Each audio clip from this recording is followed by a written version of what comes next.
Good morning to all. Pandit Jawaharlal Nehru was first Prime Minister of independent India. He born 40 November 1889 in Allahabad. His father name was Pandit Jawaharlal Nehru and mother name was Sarvarani. Nehru loved the children very much and the children lovingly called him Chacha Nehru.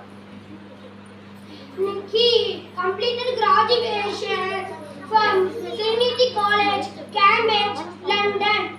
In the year 1916, he married